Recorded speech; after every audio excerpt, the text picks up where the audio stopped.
Hola chicos, ¿cómo están? Buen día. Iniciamos con Buen día, doctor. Hola, buenos días, Doc. Buenos días, doctor. Buenos días, doctor. Hola, buen día. ¿En qué parte nos hemos quedado con ustedes? ¿Qué es lo último que hemos visto? En auscultación, doctor. Auscultación, doctor. Listo, vamos a dar inicio entonces a nuestra clase que corresponde a lo que es auscultación abdominal, ¿no? Algo que habíamos visto con anterioridad dentro de lo que es el estudio de abdomen es que es sumamente importante el orden, ¿no? Vamos activando sus cámaras, por favor. Recuerden que a nivel abdominal tenemos que iniciar el examen semiológico primeramente a través de la inspección. Posteriormente continuamos con el examen de auscultación. El tercer punto, percusión y palpación. Esto ya habíamos descrito por qué. ¿Alguno de ustedes recuerda el por qué? Doctor, porque Adelante. podemos hacer contracciones o también podemos hacer que la pared abdominal sea más rígida si es que hacemos la palpación antes. Entonces a la auscultación va a estar distorsionada. Listo, ¿no? Lo que dice su compañero, lo que podemos hacer es producir mayor rigidez muscular. Recuerden que eso ya nos puede llevar a lo que es un error diagnóstico. Habíamos hablado del abdomen en tabla, por ejemplo. Eh, Habíamos visto que en caso de que el abdomen sea doloroso, ¿cuál es la característica? Por ejemplo, se pone duro, existe lo que es una contracción muscular involuntaria, y si yo lo palpo como parte inicial del examen semiológico, obviamente incurriré en errores que pueden llevarme a errores diagnósticos, ¿no?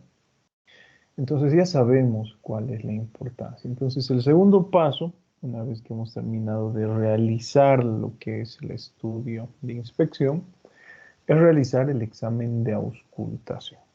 ¿Listo? Cuando realizamos el examen de auscultación a nivel abdominal, miren, tenemos que tomar en cuenta esa división topográfica que hemos estudiado al inicio de nuestro tema. ¿Sí? Esa división topográfica de 4 cuadrantes. Sin embargo, para realizar lo que es un examen de auscultación mucho más preciso, vamos a utilizar, en este caso, lo que es la división de 9 cuadrantes. Generalmente, o lo más usual dentro de la práctica clínica, es utilizar esta división en 4 cuadrantes. Pero si ustedes han visto, bueno, esta imagen que les he presentado, obsérvese que no solamente realizamos la auscultación de los denominados ruidos hidroaéreos, sino también algo importante, por ejemplo, que nosotros debemos auscultar, es justamente las estructuras vasculares, ¿no? Especialmente las estructuras vasculares que corresponden a la aorta, a la arteria renal y en este caso a las ilíacas, ¿sí? Entonces, fíjense que a través de esa figura que les estoy presentando podemos ubicar estas estructuras vasculares. Sin embargo, ustedes recordarán lo que hemos estudiado en clases pasadas, que esa división topográfica por 9 cuadrantes nos ayudaba a establecer con mayor precisión dónde se encontraban, por ejemplo, los riñones, ¿no? Y por lo tanto palpar sus estructuras vasculares a través de la división por 9 cuadrantes es mucho más fácil, por así decirlo. ¿Listo? Bueno, eso lo vamos a ver en la parte final, ¿sí? ¿Qué es lo que nosotros auscultamos? Para empezar, ¿cómo debemos auscultar? Algo que nos dice justamente el libro de Fisiopatología de Port es que los ruidos intestinales, que ahora los vamos a conocer con el nombre de ruidos hidroaéreos, o también conocido con el nombre de borborismos, que son prácticamente lo mismo, traducen lo que es el movimiento intestinal. ¿Sí? Eso es lo que traduce. Esos borborismos, los ruidos hidroaéreos, que nosotros escuchamos cuando realizamos la auscultación del abdomen, traduce lo que es la motilidad del intestino. Y observen que tenemos lo que son ruidos, estos ruidos hidroaéreos, o estos borborismos, con una frecuencia que es muy amplia en su estudio, ¿no? Si ustedes observan el primer recuadro que les tengo acá, nos dice que los ruidos hidroaéreos normalmente tienen ese valor o esa frecuencia entre 5 y 35 por minuto. ¿Sí? Es un rango muy amplio, si ustedes se dan cuenta, ¿no? No estamos hablando como la frecuencia cardíaca, que algunos libros nos dicen de 60 a 90, otros de 60 a 100, etc. En este caso, de 5 a 35. Pero al igual que lo que hemos estudiado el semestre pasado, esto va a estar condicionado por lo que es la activación de un sistema, ¿no? ¿Recuerdan qué sistema, doctorcitos? A ver, están fresquitos en fisiopatología. El sistema nervioso parasimpático, ¿no? Siempre y cuando exista lo que es un funcionamiento adecuado de este sistema, entonces encontraremos lo que es una motilidad adecuada, ¿no? Por otro lado, el sistema nervioso simpático inhibe, por ejemplo, lo que es la motilidad y, por lo tanto, el número de contracciones peristálticas en un minuto. ¿Por qué es importante hablar de esto? En fisiopatología no sé en qué parte nos hemos quedado específicamente, pero vamos a entender lo siguiente, ¿no? Nos da este rango amplio de 5 a 35. Y nos dice que justamente la motilidad del sistema gastrointestinal depende de varios puntos, de varios factores, entre ellos, por ejemplo, el tipo de alimento que consume un paciente. Depende mucho de los mensajeros químicos, la función que estos tienen sobre el sistema gastrointestinal. Cuando hablamos de mensajeros químicos hacemos referencia a las hormonas. Y como hemos mencionado hace algunos instantes, que depende de lo que es el funcionamiento adecuado del sistema nervioso autónomo, simpático y parasimpático, entonces también pueden existir algunas alteraciones, por ejemplo, como el consumo de ciertos fármacos que pueden incrementar la motilidad, como aquellos que pueden disminuir la motilidad, ¿no? Incluso el libro de Fisiología de Guyton también nos menciona que depende de otros factores como la distensión. Si es que el paciente consume, podríamos decir, una gran cantidad de alimentos, o tiene una dieta copiosa, entonces el peristaltismo se encontrará incrementado, ¿no? Entonces depende de varios factores. Entonces, si ustedes se dan cuenta, ¿cómo rayos entonces yo considero aquello que es normal de aquello que es patológico? Y para eso, lo que tengo que hacer es realizar esta división en 4 cuadrantes, ¿sí? Una vez que yo he realizado esta división en 4 cuadrantes, tomando como punto de referencia la estructura umbilical, tengo que realizar la auscultación 5 segundos en cada cuadrante, ¿sí? 5 segundos en cada uno de estos cuadrantes. Y lo único que tengo que evaluar de manera inicial es la presencia de los ruidos hidroaéreos.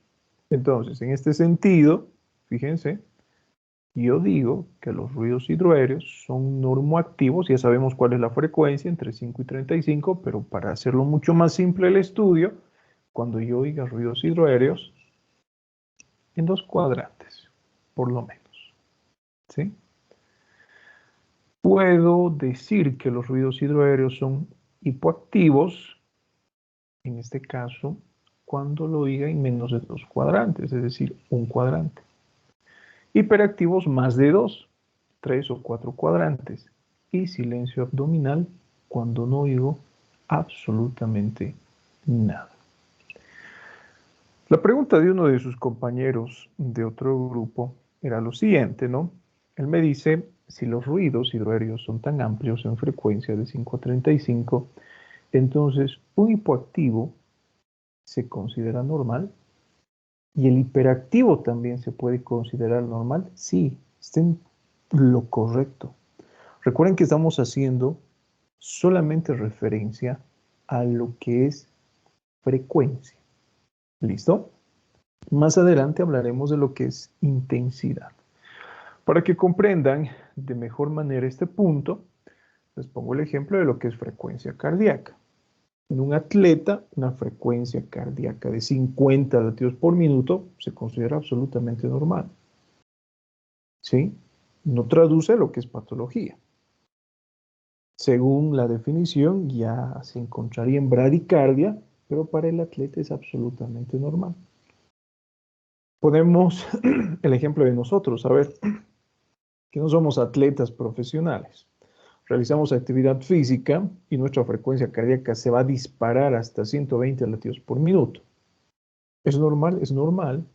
No nos desmayamos, no vamos a presentar palidez, no vamos a presentar cianosis, no tendremos lo que es una disminución de la saturación de oxígeno, se considera normal. Entonces acá lo propio, estos ruidos hidroaéreos, ¿sí?, normales, incrementados o disminuidos, pueden considerarse normales.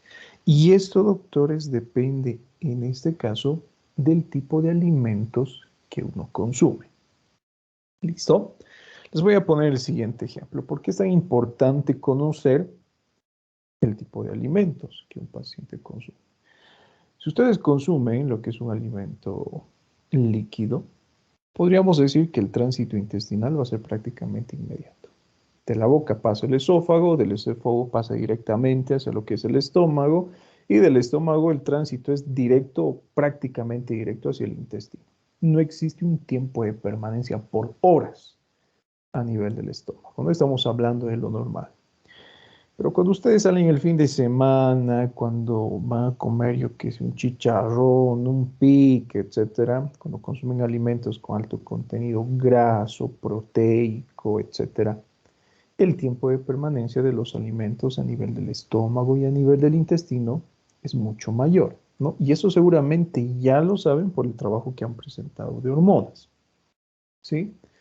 Justamente el tiempo de permanencia es menor de este tipo de alimentos porque requieren de que exista o de que se digieran de forma adecuada, ¿no? Que existe una digestión adecuada, que existe una absorción adecuada de nutrientes, etcétera. ¿Sí? Depende de todos esos aspectos fisiológicos. Entonces también depende de eso la cantidad de ruidos hidroaéreos, del tipo de alimento que consume un individuo. ¿Sí? Hasta acá todo claro, ¿no? Les pongo el siguiente ejemplo. Cuando ustedes consumen, por ejemplo, alimentos flatulentos, un ejemplo de estos, el repollo, que además de incrementar lo que es el contenido de gases a nivel intestinal, tiene un alto contenido en fibra. ¿Qué es lo que sucederá con su peristaltismo intestinal? Va a aumentar. Incrementa, ¿verdad? Listo, así de simple. Cuando ustedes consumen, por ejemplo, bebidas carbonatadas, gaseosas, Coca-Cola, ¿qué es lo que sucede con el peristaltismo intestinal? Al consumir bebidas carbonatadas, gaseosas, incrementa también lo que es la presencia de gases a nivel intestinal. Y esos gases tienen que eliminarse. ¿Y cómo se eliminan? Gracias a lo que es un incremento del peristaltismo. Entonces, ¿qué sucederá con el peristaltismo? También se encontrará incrementado en este tipo de situaciones. ¿Sí? ¿Qué es lo que sucede, por ejemplo, en caso de un cólico intestinal? En caso de un cólico intestinal, pongamos el ejemplo, a ver, de un meteorismo intenso, que probablemente todos ustedes han sufrido. después de la ingesta copiosa de alimento, después de presentar lo que es una gastroenteritis, presentan retención de gases, presentan diarrea, existe también lo que es un incremento del peristaltismo. Pero ¿cuál es la característica en este caso de lo normal que esté incrementado debido al consumo de alimentos, de aquello que es patológico, pero que también se encuentra incrementado en caso de una diarrea, por ejemplo? En este caso, cuando existe este tipo de situación que nosotros denominamos cólico intestinal, también existen los ruidos hidroaéreos incrementados, pero se agrega algo en ese tipo de pacientes. Existe lo que es dolor. Y una característica, por ejemplo, del cólico intestinal es que al paciente le duele cada vez que existe peristaltismo.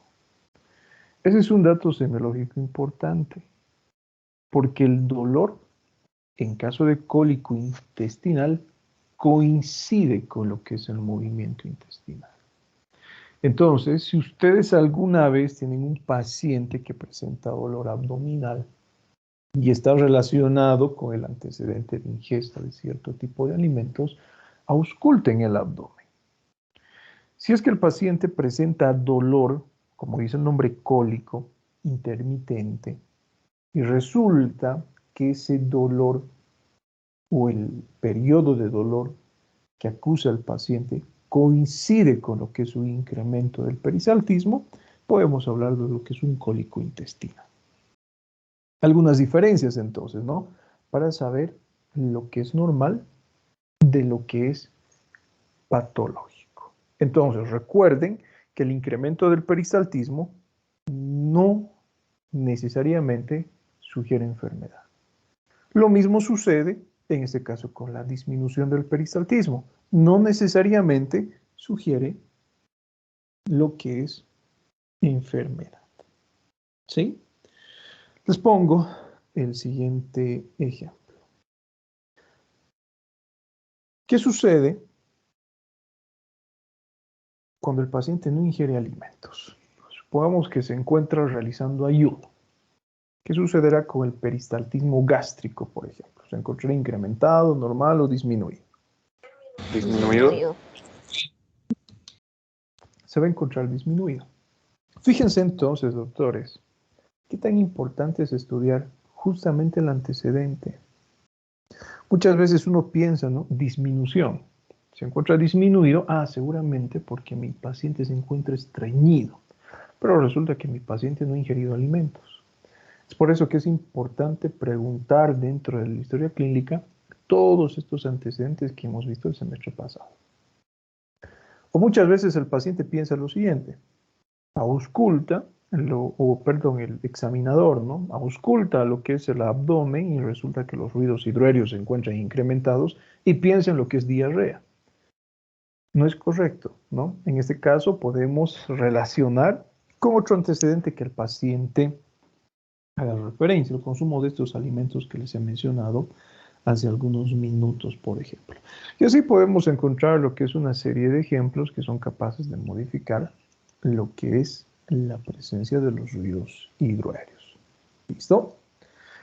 Ahora, si ustedes observan, tenemos acá un punto muy interesante que hace referencia a lo que es el silencio abdominal. Como dice el nombre, cuando hablamos de silencio abdominal, yo no oigo ruidos hidroaéreos. Y eso es característico de aquellos pacientes que presentan lo que es íleo paralítico. Mucho más adelante vamos a realizar el estudio de lo que es un proceso obstructivo intestinal. ¿Sí? Y vamos a estudiar dos términos. Uno que se denomina íleo paralítico, que es el que acabo de mencionarles, y otro que se denomina íleo mecánico. Bueno, cuando hablamos de íleo paralítico, generalmente no existe un proceso obstructivo. En este caso, como dice el nombre, existe parálisis intestinal. Y esa parálisis intestinal, bueno, puede deberse a diferentes situaciones. Consumo de ciertos fármacos analgésicos. Recuerden, ¿no? Los AINES, por ejemplo, que tienen su función inhibiendo la ciclooxigenasa tipo 1, tipo 2, inhibiendo la síntesis de prostaglandinas, etcétera, son capaces, hasta cierto punto, de disminuir la motilidad intestinal. En procedimientos quirúrgicos, debido a los fármacos anestésicos, que en este caso van a paralizar lo que es la motilidad intestinal. Puede ser debido también al mismo procedimiento quirúrgico, pero debido al estrés propio de la cirugía, ¿no? A ver, hablemos de una colecistectomía. El cirujano saca la vesícula y en este caso se realiza lo que es un estrés fisiológico intenso de las estructuras intestinales. Se paralizan, dejan de moverse. Entonces, de forma general, sugiere, doctores, lo que es ileo paralítico. ¿Sí? Eso es lo característico y lo típico. Sin embargo, el silencio abdominal, les había mencionado ya en una clase pasada, que también puede ser un dato llamativo sugerente de lo que es un cuadro de peritonitis. Algunos libros nos dicen que es típico de los cuadros de peritonitis, que nosotros no deberíamos hablar de peritonitis si es que existen ruidos hidroaéreos y podríamos confirmar el diagnóstico de peritonitis siempre y cuando exista lo que es silencio abdominal y siempre y cuando se encuentre acompañado este tipo de manifestación con otros datos clínicos que sugieran irritación peritoneal. ¿Sí? Y acá les pongo un ejemplo, para que ya tengan una idea de cómo interpretar. Recuerden que de forma general sugiere lo que es ileoparalítico. Y ya desde ahora les digo, la peritonitis cursa con un cuadro de ileoparalítico. ¿Sí? Vamos a hablar mal de los cirujanos, ¿no? Saben que me gusta hablar mal de los cirujanos. Si algún papá por allá es cirujano, bueno, lástima. Pero a ver, les pongo el siguiente ejemplo. Muchas veces los cirujanos descartan lo que es un proceso de peritonitis preguntando algo. Si el paciente tiene o no diarrea. ¿Sí? Yo he visto muchos casos donde muchos cirujanos descartan cuadros que sugieran irritación peritoneal realizando esa pregunta simple. ¿Tiene o no diarrea el paciente? Y muchas veces la respuesta es afirmativa. El paciente les dice, sí, tengo diarrea. ¿Y qué es lo que hace el cirujano? No es peritonitis. Listo. Así lo descarta, tan simple. Es un error terrible. Recuerden que medicina no es una ciencia exacta. Entonces, nunca vamos a encontrar datos clínicos exactos, ¿no? Vamos a encontrar manifestaciones que sean sugerentes, recuerden. Siempre vamos a llegar de forma inicial a un diagnóstico de probabilidad y posteriormente a través de los exámenes complementarios llegaremos a lo que es un diagnóstico preciso, ¿sí? Pero, ¿qué es lo que piensa el cirujano? El cirujano, bueno, tiene este tipo de razonamiento, ¿no? El paciente tiene diarrea. ¿Y por qué existe la diarrea? Porque existe un incremento del peristaltismo. Al existir un incremento del peristaltismo, esto lo vamos a ver en nuestras clases de fisiopatología, la motilidad intestinal es sumamente necesaria para que se lleve a cabo las funciones de digestión, de absorción, de secreción. Sin motilidad no existe nada de esto, ¿sí? Entonces el cirujano piensa eso, ha incrementado el peristaltismo intestinal, eso ha producido lo que es mayor secreción de agua hacia el lumen intestinal y por lo tanto esto ha ocasionado reblandecimiento de las heces. Y según lo que yo les estoy mencionando, coincide, ¿verdad? les he mencionado hace un momento que el hilo paralítico es típico de un cuadro de peritonitis, ¿sí? Pero recuerden que medicina, vuelvo a repetirles, no es una ciencia exacta. Fácilmente podemos tener pacientes que presenten peritonitis asociados a cuadros diarreicos. Esto es inusual, pero puede existir. ¿Listo? Entonces, cuando yo pienso que ese silencio abdominal es debido a una peritonitis, cuando coincidan con otras manifestaciones clínicas altamente sugerentes de peritonitis. Supongamos mi paciente presenta fiebre. Supongamos que mi paciente presenta hipotermia. Recuerden que tanto la fiebre como la hipotermia son frecuentes de procesos infecciosos, ¿no? La hipotermia es más característica de una sepsis, ¿sí? Si mi paciente presenta leucocitosis o leucopenia, recuerden, eso también ya lo hemos visto en fiebre el semestre pasado, ¿no? Porque encontramos este tipo de variaciones. Si mi paciente presenta dolor abdominal difuso, al paciente le duele todo el abdomen. Otra característica. Si mi paciente presenta el abdomen en tabla, en compañía de estos datos clínicos que les he mencionado, si nosotros encontramos silencio abdominal, tengan la completa certeza que se encuentran frente a un cuadro de peritonitis. ¿Sí? Alguno de sus compañeros esta mañana me decía, yo he visto en la tarea que nos ha dado, que la realización de estos videos, que yo puedo encontrar otro signo que es típico de peritonitis, que es el signo de Bloomberg, que seguramente ya lo están leyendo también.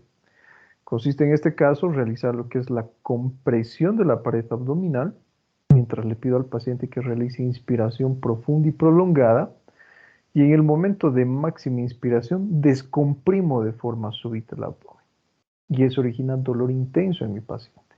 Es un dato, sí, altamente característico de peritonitis, pero que también podemos encontrar en caso de un meteorismo, acumulación de gases a nivel intestinal.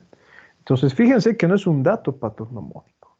Pero si nosotros tenemos Bloomberg positivo, fiebre, hipotermia, leucocitosis, leucopenia, tenemos en el paciente el abdomen en tabla, por ejemplo, y se asocia a lo que es silencio abdominal, con total certeza piensen en lo que es una peritonitis.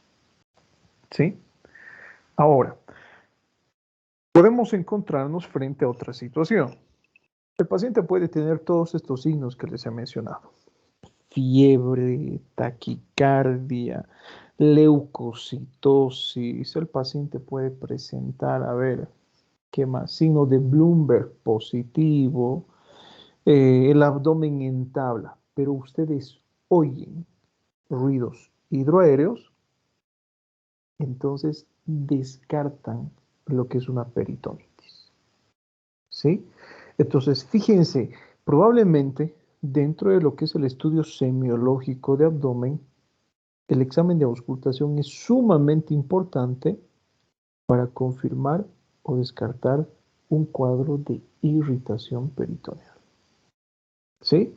Pero en este caso, tenemos que realizar lo que es la auscultación del abdomen por lo menos 1 minuto, como mínimo.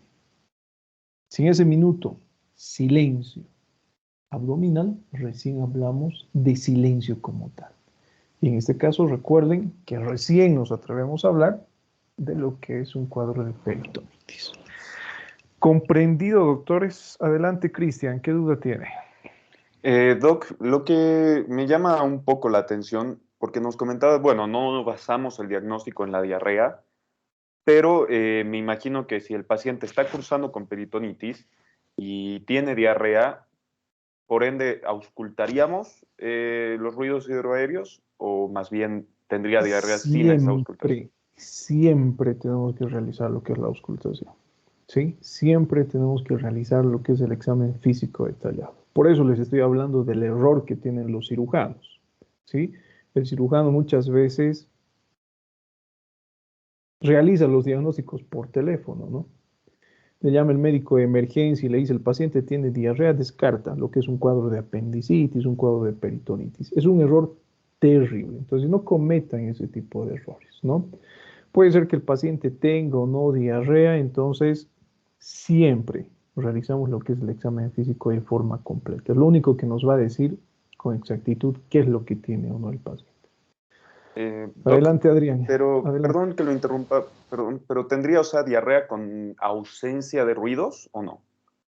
Eso Bueno, me... en este caso vamos a ver, ¿no? Muchas veces les pongo el ejemplo, en un cuadro de hilo paralítico, cualquiera sea la causa, no debería existir diarrea, ¿sí? No debería existir. Entonces, es improbable que exista lo que es un cuadro de diarrea en ausencia de ruidos hidroaéreos, ¿sí? Es difícil, ¿sí? Es improbable. Sin embargo, vuelvo a repetirles, ¿no? En caso de hilo paralítico, no debería existir, pero no es una ciencia exacta, muchas veces existe. Y eso puede ser debido, les voy a poner el ejemplo de obstrucción intestinal. Vamos a esperar un poquito hasta acá, ¿sí? Déjenme que les hable un poco de obstrucción intestinal y vamos a entender por qué puede existir en este tipo de situaciones, este tipo de manifestaciones. Espérenme unos minutos. Adelante, Adrián. Doc, una pregunta. En caso de que, por ejemplo, el paciente tenga toda la sintomatología de una peritonitis y hay ausencia de ruidos abdominales, pero es porque ha tomado antiespasmódicos, por ejemplo, ¿cuál sería la conducta a seguir? Porque no estaríamos seguros si no existe ruido abdominal totalmente por los antiespasmódicos o si en serio no existe ruido abdominal. Ese es un problema muy común en el cual nos enfrentamos en la práctica clínica, ¿sí? Es por eso que es importante interrogar dentro de lo que es el motivo de consulta si es que el paciente se ha automedicado. Incluso yo les recomiendo a ustedes, ¿no? Si es que no se ha llegado a un diagnóstico preciso, supongamos el paciente presenta dolor abdominal, pero no sabemos con exactitud cuál es la causa del dolor abdominal, la medicación está prohibida, ¿sí? Algo que yo les digo a mis estudiantes, ¿no? Pero le duele al paciente, el paciente se va a quejar de dolor, ¿pero qué les importa? Le está doliendo a él, no a ustedes, ¿sí? O ustedes sufren el dolor del paciente. No, lamentablemente es así. ¿Por qué? Porque si yo medico a mi paciente, le otorgo un antiespasmódico o algún analgésico, lo que hago es enmascarar el cuadro clínico. Lo voy a esconder. ¿Y cuál va a ser el problema? No puedo, con certeza voy a cometer errores diagnósticos, ¿sí? Entonces, en ese tipo de situaciones es complejo realizar un diagnóstico. Si yo le doy a mi paciente lo que es medicación de cualquier tipo, que disminuya lo que es la intensidad de los síntomas y signos que presenta el paciente, con total certeza, aquel médico más experimentado que revise el abdomen y que llegue a evaluar posteriormente al paciente va a cometer error diagnóstico, ¿sí? Es algo común. Entonces vamos a evitar cualquier tipo de medicación si no sabemos con precisión lo que es el diagnóstico. En ese caso nos complicamos, Adrián, ¿sí? En ese caso vamos a encontrar, bueno, una incongruencia de los datos clínicos que para nada nos va a facilitar el diagnóstico. ¿Listo? ¿Qué más, Mario? Gracias, Doc. Doctor, yo tenía la pregunta de qué es lo que encontraríamos a la auscultación en el caso de un hilo mecánico, si es que estaría aumentado. Enseguida vamos a ver eso. Les voy a poner el ejemplo de un proceso obstructivo dentro de unos minutos. ¿Sí? Vamos a ir por paso. Entonces, que les haya quedado claro esta parte, ¿no? Recuerden que el silencio abdominal sugiere lo que es hilo paralítico de cualquier causa. y es una de las manifestaciones clínicas que con mayor frecuencia nos indican lo que es una peritonitis. ¿Listo? Pero les voy a poner algunos ejemplos para que se den cuenta que no siempre es así. Les voy a poner el ejemplo de que en ambos casos sugiere hilo paralítico, pero en uno va a ser peritonitis y en otro no. ¿Sí? Supongamos tenemos este antecedente. Ustedes están realizando su rotación en el hospital y tienen un paciente al cual su docente les ha dicho que le realicen la historia clínica. Es un paciente posoperado, que se ha realizado una apendicectomía y una colecistectomía. Ustedes van a oír el abdomen del paciente y este abdomen va a presentar silencio abdominal. Si ustedes van a inspeccionar ese abdomen, probablemente se encuentre distendido. Al momento de percutir ese abdomen, ustedes van a poder hallar lo que es timpanismo. Pero en este tipo de situación no quiero que piensen lo siguiente, ¿no? No, el docente de semiología nos ha dicho que silencio abdominal igual a peritonitis. Entonces, el paciente tiene peritonitis. No es así. En este caso, el antecedente es importante. Se encuentra en el periodo postquirúrgico. ¿Qué anestésico ha recibido el paciente? Los anestésicos tienden a disminuir la motilidad intestinal. La manipulación de vísceras propias del procedimiento quirúrgico abdominal tienden a reducir y a paralizar lo que es el intestino. Entonces, a la auscultación, ese silencio abdominal no va a sugerir peritonitis, ¿verdad? En este paciente, ¿qué va a sugerir? Hilo paralítico debido al procedimiento quirúrgico. Así de simple. Incluso debido a la distensión abdominal, si ustedes palpan y buscan ese signo de Bloomberg, va a ser positivo. Eso nos sugiere lo que es peritonitis. ¿Sí? Tomen en cuenta que el antecedente quirúrgico en esta situación es importante. Es lo que yo espero encontrar debido al procedimiento en sí. Pero resulta que tengo a otro paciente que presenta silencio abdominal, que presenta dolor intenso, que presenta fiebre, que presenta taquicardia, que presenta signo de Bloomberg positivo y que acude al servicio de emergencia por un cuadro de 12 horas de evolución. En este caso sí voy a sospechar en lo que es una peritonitis. Entonces, justamente les doy estos ejemplos para que se den cuenta de cuál es la importancia de los antecedentes. Así que no cometan el error de decir que silencio abdominal es igual a peritonitis. Siempre y cuando existan manifestaciones clínicas altamente sugestivas de peritonitis asociadas a silencio abdominal, podemos estar seguros de que se trate de una peritonitis. Si no existen estos otros signos que acompañen al silencio abdominal, entonces no podemos hablar de peritonitis. ¿Listo? Eso entonces que les quede claro. Bueno, recuerden, ¿no? Estos ruidos hidroaéreos traducen lo que es movimiento intestinal, peristaltismo. Recuerden que también son denominados borborismos.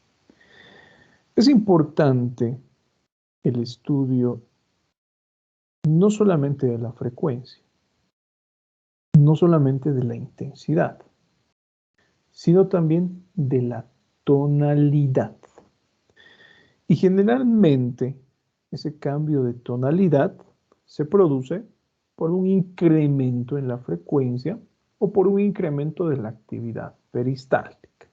¿Sí? Son algunas causas. Bueno, esto es lo normal. Los borborismos o ruidos hidroaéreos son ruidos gorgoteantes, son ruidos tintineantes, son intensos, de tonalidad alta y metálica. Ahora, para que nosotros hablemos de lo que es hipoactivo e hiperactivo, si ustedes se han dado cuenta, también tenemos que evaluar lo que es la intensidad. Obviamente, en caso de que exista lo que es hipoactividad, existirá, además de la disminución de la frecuencia, lo que es una disminución de la intensidad. Y en caso de que exista un incremento en la actividad de los ruidos hidroaéreos, lo más característico también será que exista lo que es un incremento de la intensidad. Y recuerden lo que acabo de mencionarles. Estas alteraciones de la intensidad van a modificar lo que es el tono de los ruidos hidroaéreos. Y el ejemplo más característico es lo que ustedes preguntaban, ¿no? Lo que es un cuadro de obstrucción intestinal. Esto lo vamos a ver un poquito más adelante en nuestras clases de semiología y fisiopatología, especialmente de forma detallada. Miren que dentro de este ejemplo que estamos poniendo, vamos a dividir a la patología en 3 segmentos. En un segmento que se encuentra superior al proceso obstructivo, en un segmento donde se encuentra el proceso obstructivo y en un segmento inferior al proceso obstructivo. Vamos a poner como ejemplo en este caso lo que es el híleo mecánico. ¿Y qué es el híleo mecánico a diferencia del híleo paralítico? En este caso, el híleo mecánico se caracteriza porque existe lo que es un cuadro obstructivo verdadero. En el híleo paralítico no existe un proceso obstructivo verdadero. Sin embargo, como complicaciones, ya me adelanto a lo que es el estudio fisiopatológico, el híleo paralítico puede ser capaz de producir un híleo mecánico. Y lo mismo sucede con el híleo mecánico. Puede ser capaz de producir lo que es un híleo paralítico. A ver, pensemos un poquito. Si es que no existe lo que es peristaltismo, no existe obstrucción para empezar, pero tampoco existe peristaltismo. ¿Qué sucederá con las heces y gases? ¿Se acumulan o no se acumulan? Se acumulan. Se acumulan. Acumulan. Entonces, como se acumulan, no pueden eliminarse. Y ese es un ejemplo de por qué el híleo paralítico puede ocasionar lo que es un híleo mecánico. ¿Sí? Les pongo el siguiente ejemplo. Hablamos del híleo mecánico u obstrucción intestinal. Recuerden que el proceso obstructivo es real, es existente. Puede ser simple o puede ser estrangulado. Ya nos vamos a adelantar a lo que es el estudio de hernias, donde vamos a utilizar las mismas definiciones, simple y estrangulada. ¿Cuándo decimos que es simple? Cuando no existe compromiso vascular. ¿Y cuándo decimos que es estrangulada? Cuando existe compromiso vascular. ¿Sí? Entonces, supongamos que en este caso es estrangulado. Existe un proceso obstructivo que ha ocasionado alteración vascular, isquemia. Posteriormente se produce necrosis. ¿Ese tejido necrótico se moverá? ¿Será No. capaz de realizar el peristaltismo? No, ¿verdad? Ese es un ejemplo de que el híleo mecánico puede llevarnos a lo que es un híleo paralítico. ¿Sí? Ahora, miren, cuando hablamos de un proceso obstructivo intestinal, recapitulemos un poquito. ¿Cómo yo me doy cuenta que mi paciente sufre de cólico intestinal? ¿Por el dolor que el paciente presenta? Por el dolor que el paciente presenta. ¿El dolor coincide con qué en este caso? Con el El peristaltismo. peristaltismo, normalmente. incremento del peristaltismo. Con el peristaltismo. ¿Sí? Con el peristaltismo. A ver, vamos a poner un ejemplo. Simple. A ver, hablemos de lo que es un embarazo tubárico. Ya lo hemos conocido la clase pasada, un embarazo tubárico roto. En este caso, nuestra paciente de sexo femenino, sexualmente activa, con antecedente de amenorrea, va a presentar dolor cólico. ¿En dónde se va a encontrar el dolor cólico? En la parte baja del abdomen, ¿sí? A nivel del hipogastrio. Fíjense que ustedes pueden sospechar en una gran cantidad de situaciones, ¿no? En un embarazo, en el embarazo ectópico que estamos pensando, pueden sospechar en lo que es un proceso infeccioso urinario bajo, en tantas cosas que pueden pensar, ¿sí? La paciente les dice el dolor es de tipo cólico, me duele. Bueno, vamos a sospechar en este caso más en una alteración intestinal, dolor cólico ubicado en la parte baja del abdomen, probablemente sea un problema gastrointestinal. Vamos a auscultar. Y acá les doy otra recomendación. Tienen que realizar la auscultación cuando al paciente le duela. ¿Sí? Muchas veces el dolor es limitante al examen físico. Muchas veces ustedes no van a querer realizar la auscultación por empatía con el paciente. ¿Sí? No, le está doliendo. ¿Para qué le voy a tocar a mi paciente? Pobrecita. Y ha sufrido mucho. Vuelvo a repetirles, ¿qué les importa a ustedes? Le está doliendo al paciente, no a nosotros. Entonces le realizamos el examen físico con absoluta normalidad. Resulta que en este caso, mi paciente presenta ese dolor cólico intenso. Yo realizo la auscultación justamente en el acceso doloroso y resulta que el dolor no coincide con el incremento del peristaltismo. ¿Se tratará de un cólico intestinal? No. No, ¿verdad? En este caso no se trata de un cólico intestinal. Fíjense cómo este dato simple que muchas veces pasamos por alto me va a ayudar a descartar lo que es un problema gastrointestinal. Pensaré en este caso en una situación a nivel de la vejiga, de los uréteres, pensaré en una alteración a nivel del útero, a nivel de las trompas, etc. ¿Sí? Resulta que mi paciente en este tipo de situación presenta un dato totalmente contrario al que les he mencionado. Presenta dolor abdominal intenso ubicado en el hipogastrio y resulta que al momento de auscultar existe un incremento del peristaltismo que coincide con el dolor. ¿Pensaré en una alteración intestinal en esta situación? Sí. Sí, ¿verdad? Lo mismo sucede con lo que es un cuadro obstructivo intestinal. Eso lo vamos a ver ya el día miércoles en fisiopatología. Un mecanismo de defensa en un proceso obstructivo intestinal es que existe un incremento del peristaltismo. Y ese incremento del peristaltismo se produce a consecuencia del proceso obstructivo. Hemos visto con ustedes el primer tema de fisiopato o no. No, ¿verdad? Solamente nos hemos presentado, creo. Vimos ¿Sí? lo de Hemos la visto segunda entonces. clase, puede, sí. Recuerden lo que hemos visto entonces del sistema de marcapaso, ¿no? Era la capacidad, en este caso, que tenían las células gastrointestinales de generar su propio automatismo, que respondía a diferentes estímulos. Estos mensajeros químicos, estas hormonas, que respondían al funcionamiento adecuado del sistema nervioso autónomo y respondía a la distensión. En este caso, cuando hablamos de lo que es un proceso obstructivo intestinal, tenemos distensión. Por eso hemos realizado esa división semiológica. ¿Sí? Tenemos una parte alta hacia el proceso obstructivo y una parte baja. En la parte alta se va a acumular mayor cantidad de heces, se va a acumular gases en el paciente y se va a acumular agua. Entonces, ¿se distiende esta parte o no se distiende?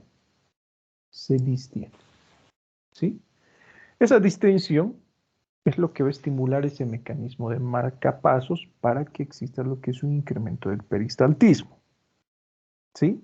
A manera de mecanismo de defensa para tratar de eliminar el proceso obstructivo. Ahora, recuerden que no solamente va a existir incremento del peristaltismo en esta porción superior al proceso obstructivo, sino también en esta porción y también en esta porción, en la porción baja. En la porción baja también van a existir heces. Pero, a diferencia, si es que comparamos con la parte alta del proceso obstructivo, ¿cuál va a tener el tránsito intestinal limitado? ¿La porción alta o la porción baja? La porción alta. La porción alta va a tener lo que es el tránsito limitado. Y la porción baja, no. ¿Sí? Entonces, debido a la motilidad, recuerden, gracias a la motilidad, habíamos mencionado que se produce todo el proceso de digestión, ¿no? Absorción y secreción. Gracias a ese incremento de la motilidad, va a existir lo que es mayor cantidad de agua, tanto en la porción superior como en la porción inferior. Pero en la porción superior, como tiene esa limitación del tránsito, se acumula heces, gases y agua. Y en la porción inferior, debido al incremento del peristaltismo, también va a existir lo que es una mayor secreción de agua. Pero ¿qué es lo que va a suceder con la presencia de agua en la región intraluminal del intestino en la porción inferior al proceso obstructivo? ¿Qué es lo que va a originar eso? Diarrea. El paciente va a presentar en este caso lo que es un cuadro diarreico. ¿Sí? ¿Se ha comprendido por qué, verdad? ¿O tienen alguna duda? Saliéndonos del tema de lo que es auscultación de abdomen. ¿Qué es lo que nos dicen los libros de medicina interna? Para que yo sospeche de un cuadro de obstrucción intestinal, mi paciente tiene que presentar meteorismo, tiene que presentar lo que es distensión abdominal generalizada, bueno, que es propia del meteorismo también, y ausencia en la eliminación de gases y heces. ¿Sí? Ausencia en la eliminación de gases y heces. Entonces acá también viene el cirujano y dice, no, ¿tiene diarrea? No tiene diarrea. ¿Tiene diarrea, doctor? Bueno, entonces no es obstrucción intestinal y se va.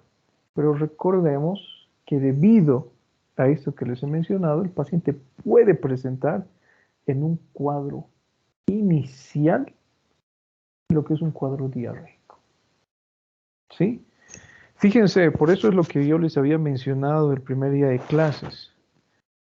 Cuando nosotros evaluamos lo que es un cuadro de abdomen agudo, probablemente cometamos muchos errores al realizar un diagnóstico preciso. Por eso es recomendable que una persona con mucha experiencia se haga cargo de este tipo de pacientes. Porque la literatura nos señala algunos puntos que son específicos y característicos para ciertas patologías, pero dentro de la práctica clínica podemos encontrar otro tipo de situaciones que confundan nuestro razonamiento. ¿Sí? ¿Se ha comprendido, doctores, o no? ¿Alguna duda, alguna pregunta que tengan hasta acá? Doc, Adelante. existe, o sea, los ruidos hidroaéreos serían hiperactivos en el caso de diarrea, ¿verdad? Sí, generalmente. Pero no siempre, recuerden, ¿sí? No siempre. En caso de un cuadro diarreico, sí vamos a encontrar lo que son ruidos hidroaéreos. Pero recuerden que los ruidos hidroaéreos no son patognomónicos de diarrea, ¿sí? Podemos encontrar incremento de los ruidos hidroaéreos cuando el paciente consuma determinado cierto tipo de alimentos. ¿Listo? Bueno, entonces recordemos un poquito, ¿no? Ya a manera de complementar lo que es el estudio de obstrucción intestinal, que lo vamos a ver más adelante. Existe una triada que se denomina la triada de Christman, que justamente nos sugiere lo que es un abdomen agudo obstructivo. Dolor abdominal, distensión abdominal o meteorismo, que es prácticamente lo mismo, y ausencia en la deposición de heces y gases. ¿Sí? Características, triada de Christ. Ahora, el dolor, por ejemplo, en este cuadro obstructivo agudo, es debido al peristaltismo, dolor hipocólico, que ya sabemos cuáles son las características. Entonces, en este tipo de pacientes que presentan lo que es un cuadro obstructivo intestinal, encontramos un sonido un ruido audible, que se denomina el sonido de lucha. ¿Qué es el sonido de lucha? Es aquel ruido hidroaéreo, pero que tiene lo que es una tonalidad metálica. Es como si dos personitas se encontraran en su abdomen y pelearan entre ellas, con dos espadas. Ustedes van a poder oír el choque o el sonido similar al choque de dos estructuras metálicas, el denominado sonido de lucha. Bueno, ¿por qué lo auscultamos por encima del proceso obstructivo? Si ustedes se dan cuenta, hemos realizado esta división, ¿no?, semiológica como ejemplo. En la parte inferior, en instancias iniciales podemos encontrar diarrea, ¿no? Pero una vez que se eliminan todas las heces del segmento que se encuentra distal al proceso obstructivo, bueno, ya no vamos a encontrar nada, ¿no? Nos encontraremos más al contrario con la tríada clásica de Christman, que sugiere lo que es proceso obstructivo. Pero en la parte superior recuerden que el tránsito se ve limitado debido a la alteración mecánica como tal. Acá sí se siguen acumulando gases, heces, agua, etc. Entonces, ese movimiento peristáltico intenso por encima del proceso obstructivo va a originar ese tipo de alteración en tonalidad. Entonces, pregunta, ¿en qué momento nosotros deberíamos auscultar este sonido de lucha? ¿Cuándo deberíamos auscultarlo? Cuando le duele al paciente. Cuando le duele al paciente. ¿Y el dolor en este caso qué sugiere? ¿Por qué se produce el dolor? Por el peristaltismo. Por el peristaltismo incrementado, ¿no? Entonces, fíjense, semiológicamente, ese dolor intenso que presenta el paciente en esta situación traduce lo que es un incremento del peristaltismo, ¿sí? Y les estoy mencionando que solamente vamos a oír este sonido cuando existe incremento del peristaltismo por encima del proceso obstructivo. Entonces, si ustedes alguna vez desean escuchar el denominado sonido de lucha, ya sabemos dónde auscultar. Por encima del proceso obstructivo y en el momento en el cual el paciente sienta mayor dolor. ¿Por qué mayor dolor? Porque el momento en el cual el paciente siente mayor dolor coincide con el incremento del peristaltismo. Si ustedes tratan de buscar este denominado signo de lucha, cuando el paciente se encuentre relajado, cuando el paciente se encuentre tranquilo, no van a poder oír nada. ¿Sí? Entonces recuerden, para oír el sonido de lucha, acceso doloroso, que es el punto donde coincide justamente este síntoma con la máxima intensidad peristáltica. ¿Sí? Claro, doctorcitos. ¿Alguien no le ha quedado claro? ¿Alguien tiene alguna duda, alguna pregunta, algún miedo, temor, inquietud, sueño, anhelo, ganas de llorar? El parcial sí van a tener ganas de llorar. No, mentira. Bueno, miren, es importante conocer, ¿no? Muchas veces no le prestamos atención justamente a lo que es la auscultación, ¿sí? Yo, por ejemplo, no soy gastroenterólogo, no soy cirujano, pero cada vez que me enfrento a pacientes con dolor abdominal, zapatero a tus zapatos, ¿no? Prefiero llamar a un buen cirujano o a un gastroenterólogo para que evalúe a este tipo de pacientes, que en teoría son los que tienen mayor experiencia evaluando este tipo de situaciones. ¿Listo? ¿Qué más, doctores? Nada más. Miren, vamos a comparar, vamos a estudiar lo siguiente. En una clase anterior, bueno, a manera de retroalimentación, ¿no? En caso de obstrucción intestinal, recuerden que la semiología que encontramos es grandísima. Hemos visto una pequeña parte, así que más adelante la vamos a ir estudiando con mayor precisión, ¿no? Los borborismos son acentuados durante el dolor. El dolor y ruido ocurren simultáneamente. Entonces, debido a estos dos puntos, recuerden, si queremos oír el denominado sonido de lucha tan típico del proceso obstructivo intestinal, durante el acceso doloroso. El silencio intestinal, bueno, ya sabemos qué significa. Ileoparalítico, cualquier tipo de patología que sugiera ileoparalítico. Y las causas son varias, ¿no? Habíamos puesto como ejemplo el ileo posoperatorio y la peritonitis. Recuerden, les he dado dos ejemplos. Vamos a sospechar en peritonitis siempre y cuando existan otros datos clínicos que sugieran lo mismo. Por sí solo el silencio abdominal no nos indica lo que es peritonitis, ¿sí? Les pongo el siguiente ejemplo. Les he hablado de dos definiciones, que es un proceso obstructivo intestinal simple y que es uno estrangulado. En uno simple, recuerden que no existe compromiso vascular. Y nos vamos a encontrar con la clínica típica que corresponde a lo que es un cuadro de obstrucción intestinal. Pero, ¿qué sucederá cuando se estrangula? Existe isqueminecrosis, les había mencionado. En este caso, ¿qué es lo que sucede con el intestino? Se vuelve una estructura que es sumamente friable. Se rompe literalmente. Y al romperse, se vierte heces a la cavidad peritoneal. Y eso origina lo que es un cuadro de peritonitis en el paciente. ¿Sí? Entonces, fíjense que como complicación, ya hablando de lo que es un proceso obstructivo intestinal, podemos encontrar silencio abdominal. En este caso, obviamente, vamos a sospechar en un cuadro de peritonitis.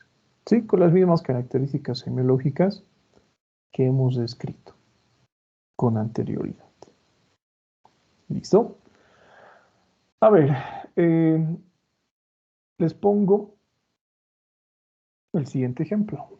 En la clase pasada habíamos visto dos signos que podemos encontrar a la inspección del abdomen. El signo de Cullen y el signo de Grey-Turner, que les había mencionado, sugiere lo que es hemorragia intraabdominal. ¿Sí? Las causas podían ser varias. Podía ser una laceración intestinal, podía ser lo que es la alteración de una estructura retroperitoneal. Las causas eran variadas. Sin embargo, miren que yo puedo utilizar lo que es el examen de auscultación para poder identificar cuál es la probable causa, aunque recuerden, ¿no?, que por semiología es un poco complicado. Lo que les había recomendado la semana pasada era que deberíamos realizar sí o sí lo que es un examen de imagen, una ultrasonografía, para determinar qué es lo que está sangrando. Pero les pongo el siguiente ejemplo. Vamos a relacionar este tipo de alteración a la inspección con auscultación y con lo que hemos visto en nuestras clases de fisiopatología. Recuerden lo que les he mencionado en fisiopato. Para que exista motilidad, los factores desencadenantes, hormonas, y habíamos hablado de lo que es distensión, ¿sí? Y también lo que es el funcionamiento adecuado del sistema nervioso autónomo. Hablemos un poquito de lo que es distensión. Si llega alimento a la estructura gástrica, esta se distiende. Y en caso de que exista distensión, esta llega a ser un estímulo para que se inicie lo que es el proceso de digestión a través de la motilidad. ¿Sí? Hasta allí todo claro. Entonces, les realizo la siguiente pregunta. ¿Qué sucederá en caso de que exista una hemorragia intraabdominal, pero que se caracterice porque la hemorragia es intradigestiva? ¿Qué es lo que encontraremos a la auscultación? A la inspección podemos encontrar estos signos, el signo de Cullen o el signo de Grey-Turner. Pero yo quiero saber si es intradigestiva, es decir, que se encuentre dentro del tracto. Por ejemplo, la laceración del intestino o una úlcera le vamos a poner hemorrágica activa, grande. La sangre se está acumulando en el lumen intestinal. ¿Habría aumento del peristaltismo? Melenas qué? también podría No, ayudarnos, Doc. estamos hablando de auscultación. No nos Ah, ya, vamos perdón. a pasar en lo que son heces todavía. Auscultación. ¿Por qué encontramos incremento del peristaltismo?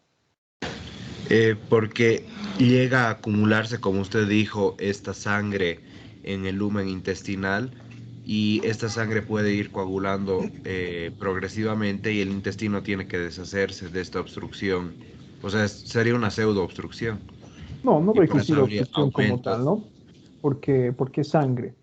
Pero en este caso, al existir el vertido de sangre hacia el lumen intestinal, se va a distender la estructura intestinal, ¿sí? Ya va a tener contenido y ese va a ser el estímulo para que exista un incremento de su motilidad.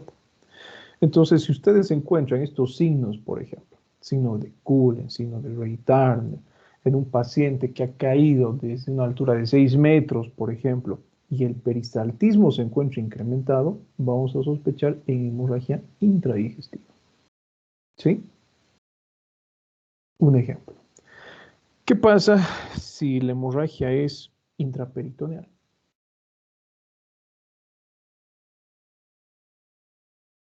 ¿Habría silencio abdominal? Silencio abdominal, porque en ese caso no va a existir el estímulo de distensión para que exista lo que es un incremento de la motilidad, ¿no? Entonces, fíjense, datos clínicos asociados ya que nos van a ir indicando justamente ese tipo de manifestaciones, ¿sí? Y obviamente nos ayudan a realizar diagnósticos que son mucho más precisos. Bueno, sobre soplos abdominales, observen lo característico, puede sugerir alguna alteración vascular de alguna estructura arterial o venosa que atraviese, ¿no?, lo que es el segmento abdominal. Sugiere lo mismo que hemos visto: aneurisma descendente de la aorta abdominal, estenosis de la arteria renal. Recuerden lo que hemos estudiado al inicio de esta clase. Tenemos que realizar la auscultación de los puntos donde se encuentran las estructuras renales para ver si es que existe alguna alteración vascular renal o no. Trombosis de las ilíacas a nivel del mesogastrio y hipogastrio, ¿sí? Y trombosis de la aorta abdominal. A manera de mención, nada más. Fetocardia entre las 16 y las 18 semanas. ¿Qué es la fetocardia? Es el latido cardíaco fetal. Los antecedentes en este tipo de casos, doctores, también son sumamente importantes, ¿no? Por ejemplo, a ver acá, vamos a suponer cualquiera de sus compañeras acude al hospital por presentar lo que es un dolor abdominal de tipo cólico, ubicado a nivel del hipogastrio. Y estamos sospechando en un embarazo. Primera pregunta, ¿coincidirá en este caso lo que es el dolor con el peristaltismo o no? No. No, no va a coincidir, ¿no? Entonces vamos a descartar una patología gastrointestinal. Vamos a sospechar en patología a nivel de las trompas, del útero, vejiga, ¿sí?, uréteres, etc. Tiene el antecedente de amenorrea. Vamos a sospechar en una patología más nefrológica o ginecobstétrica. Ginecobstetra. Ginecobstétrica, ¿no? En este caso no patología, porque vamos a suponer que es sexualmente activa, etc. Otra vez volvemos a la importancia de los antecedentes. ¿Sí? Fíjense cómo las alteraciones a nivel abdominal pueden cursar con la misma sintomatología, pero el antecedente es de suma importancia porque ya nos ayuda a pulir el diagnóstico. ¿Sí? Bueno, en este caso, a ver, vamos a sospechar embarazo siempre y cuando la paciente sea sexualmente activa, cuando no utilice métodos anticonceptivos de forma periódica, cuando exista lo que es un estado de amenorrea. Una característica de la fetocardia es que la frecuencia cardíaca es alta. Generalmente, en promedio, estamos hablando de una frecuencia cardíaca de 140 latidos por minuto, ¿sí? Les pongo el siguiente ejemplo. Hace algunos años atrás, un interno, cuando estábamos evaluando a una niña de 13 años, me dice: escuchado fetocardia. Imagínense, ¿no? Escuchar fetocardia en una niña de 13 años, ¿qué creen que sugiere? Abuso, ¿sí? Yo le pregunto, ¿estás seguro que es fetocardia? Sí, estoy 100% seguro, fetocardia. ¿Cuál es la frecuencia cardíaca fetal? 120 a 50. 160. Perdón. Sí, ¿no? Pero el interno ese día me dice 50 latidos por minuto. 50 latidos por minuto. Bueno, yo he pensado sufrimiento fetal. A ver, vamos a revisarle a tu paciente. Revisamos a la niña que asistió por un cuadro de dolor abdominal. Les comento un poquito la historia. Había asistido a un cumpleaños y ha consumido de todo, ¿no? Dulces, gaseosas. Tenía un cuadro de intoxicación alimentaria. Cuando yo escucho su supuesta fetocardia, no era fetocardia. Al interno casi le damos una patada voladora en la nuca para que aprenda a evaluar lo que es fetocardia de algo que no es. Tenía un latido abdominal, era sumamente delgada la niña. Y ese latido abdominal coincidía con su pulso radial y coincidía con su frecuencia cardíaca, ¿no? Entonces, por eso es importante realizar, vuelvo a repetirles, el examen físico de forma detallada, ¿no? Yo, sinceramente, estaba pensando en que se trataba de un abuso sexual a una menor de edad. Bueno, hemos descartado, ¿no? Ese tipo de situación. Entonces, para hablar de fetocardia, antecedente de amenorrea, antecedente de persona sexual activa, ¿no? Eso lo verán en ginecología, lo vamos a estudiar en nuestras clases de semiología también. Hay algunos signos que son sugerentes de embarazo, hay algunos signos que son certeros de embarazo, como crecimiento de las glándulas mamarias, etcétera, ¿no? Entonces, tenemos que saber evaluar este tipo de situaciones. Algún estudiante me decía de otro grupo, en imagenología hemos visto que la frecuencia cardíaca fetal ya puede observarse a partir de las 3 semanas, 6 semanas de embarazo. Bueno, estamos hablando de lo que es un estudio de imagen, no estamos hablando del estudio semiológico. Obviamente, utilizando lo que es una ultrasonografía, a edades mucho más tempranas podemos evaluar lo que es la fetocardia, pero solamente basándonos en lo que es la auscultación, examen semiológico, entre las 16 y las 18 semanas recién se hace evidente. Bueno, percusión lo vamos a dejar para la siguiente clase, ¿sí? Pero les pongo acá y les realizo tres preguntas. A ver, voy a ver cómo responde. Les pongo en contexto un poquito esta situación. Antes de la pandemia, en reiteradas ocasiones me han invitado para formar parte del jurado del examen de grado. Y miren, en todas estas ocasiones que he asistido, en aproximadamente unas 5 oportunidades, he coincidido con una doctora que era representante del Ministerio de Salud, ¿no? Siempre se envían representantes de la universidad, del colegio médico y del Ministerio de Salud para que se realice la evaluación del examen de grado.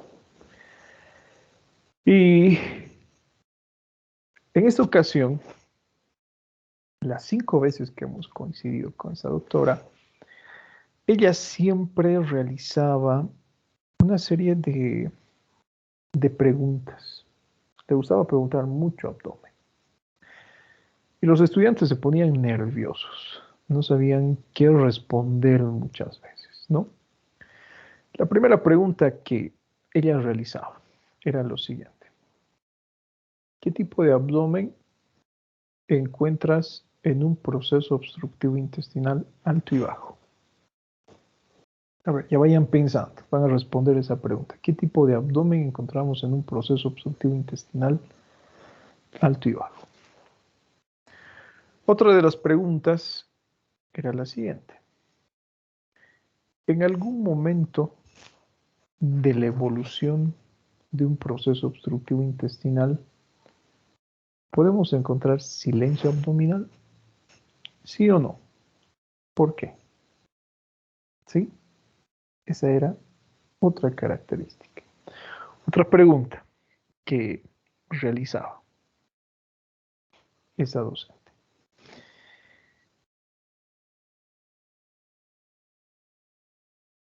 A ver, respondan la primera. Doctor, yo pienso que podemos encontrar un tipo de abdomen globoso en un proceso obstructivo, ¿no? Por ¿En cuál? meteorismo. Alto o bajo. En bajo principalmente, si es que es general, ¿no? Bajo, ¿no? Si ustedes recuerdan, habíamos realizado el estudio de la división topográfica del sistema gastrointestinal en fisiopatología, ¿no? Teníamos un segmento proximal, teníamos un segmento intermedio y un segmento distal. Cuando hablamos de un proceso obstructivo intestinal bajo, la literatura nos dice que tomamos en cuenta el ligamento de Treitz para diferenciar lo que es una alteración intestinal alta y baja. No solamente hemorragia, sino también procesos obstructivos, ¿no? Muchas veces los procesos obstructivos bajos se encuentran en las zonas distales, colon, recto, por ejemplo, ¿sí? Supongamos que la alteración se encuentra en el recto. Entonces en el paciente encontraremos lo que es un abdomen distendido, globoso, prominente, generalizado. ¿Por qué? Porque por anatomía, ¿no? Se explica por sí solo. Como el proceso obstructivo se encuentra en la porción inferior, entonces todo el intestino prácticamente se va a encontrar distendido, ¿sí? En un proceso obstructivo intestinal alto,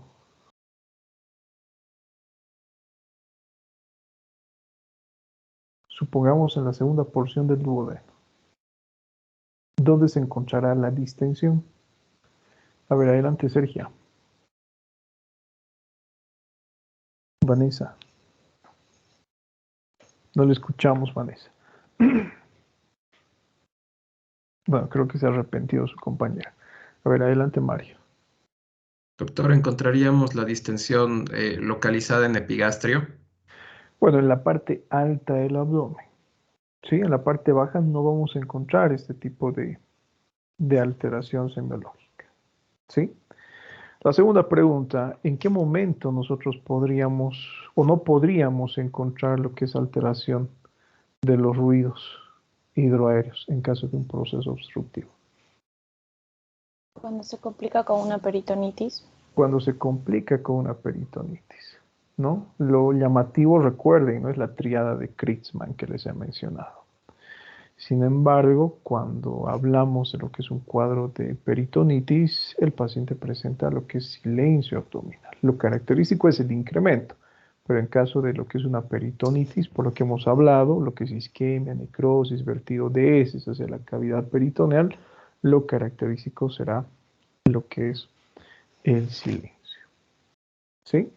Entonces, fíjense, preguntas simples que realizaba esta doctora, pero los estudiantes tenían terror cuando se les realizaba este tipo de consultas.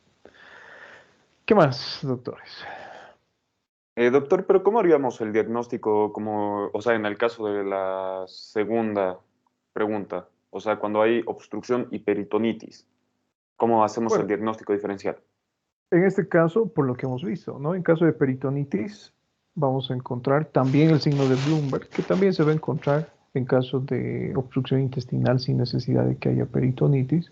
Vamos a encontrar el abdomen en tabla, va a ser un abdomen rígido, va a ser un abdomen con falta de movimientos respiratorios y vamos a encontrar o vamos a hallar en este tipo de pacientes probablemente fiebre, probablemente hipotermia.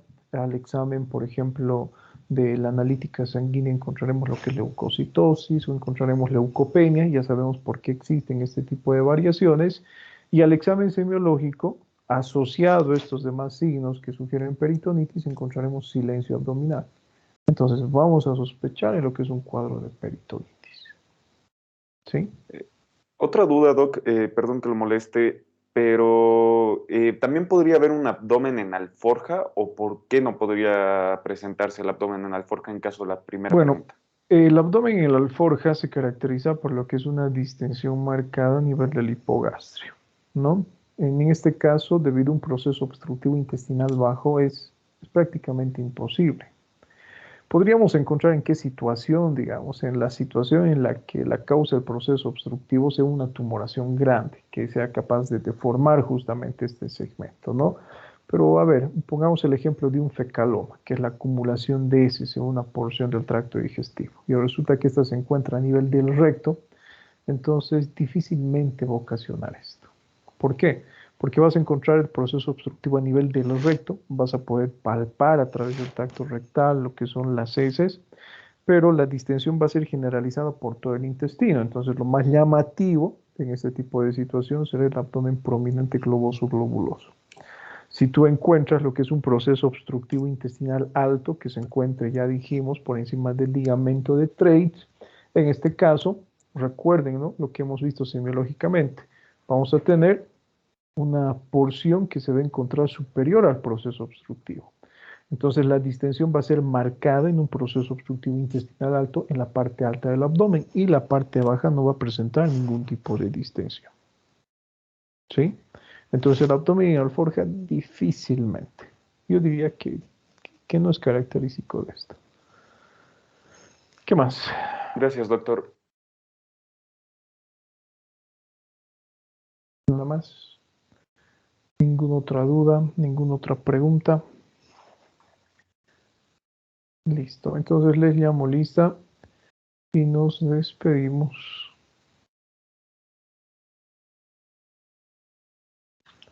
Así que ya saben, ¿no?, cómo realizar lo que es auscultación.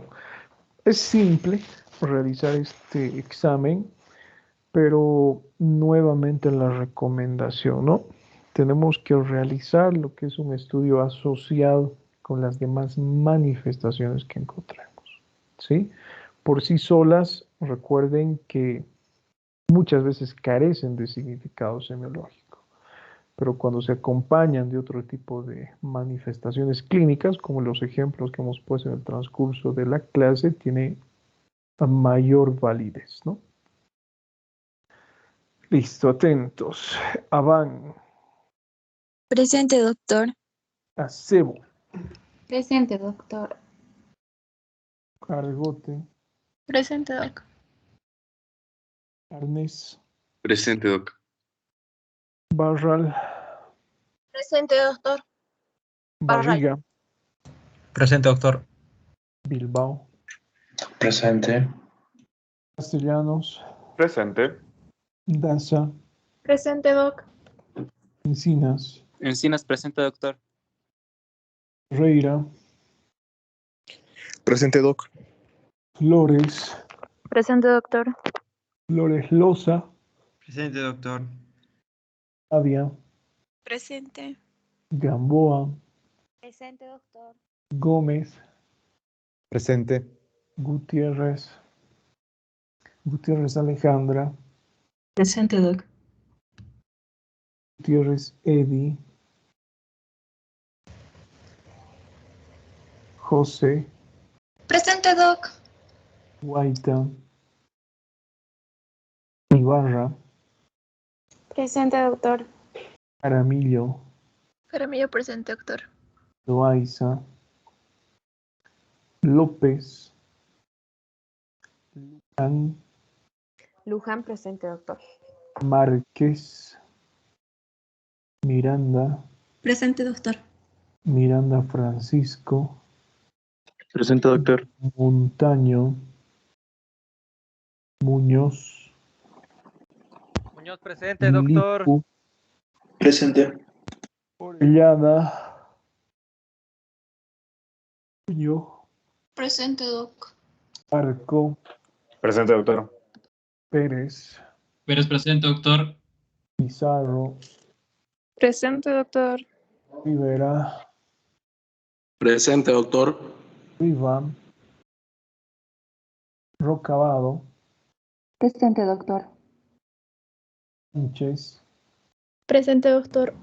Cona, Ticona, presente, doctor. Torrejón, Torrejón, presente, doctor. Torrico, Torrico, presente, doctor. Vaca Flores, Presente, doctor. Vargas. Presente, doctor. Su mamá es doctora, ¿no? Vaca Flores. ¿O no? Sí, Por allí me suena ese apellido de Mavrich. Mavrich, ¿verdad? O Maverick se pronuncia. Vargas, Presente, doctor. Velarde, Presente, doctor. Vélez, presente, doctor. Zambrano, Presente, doctor. Zamorano. Presente, doc. Centeno. Presente, doctor. Hurtado. Presente, doctor. Arraya. Presente, doc. Y Mundo Corre. Presente, doc. Listo, doctorcitos. Nos vemos entonces. Que tengan buen día. Doctor. Igualmente, Sí, gracias. sí, adelante. Muñoz. ¿Cuál es su apellido? Benavides Bustamante. Es que fue recién me lograron inscribir porque tenía choques de materia. Es alumna nueva, ¿no? Sí. A ver, denme un segundo. Benavides Bustamante, su nombre. Mariel Melan.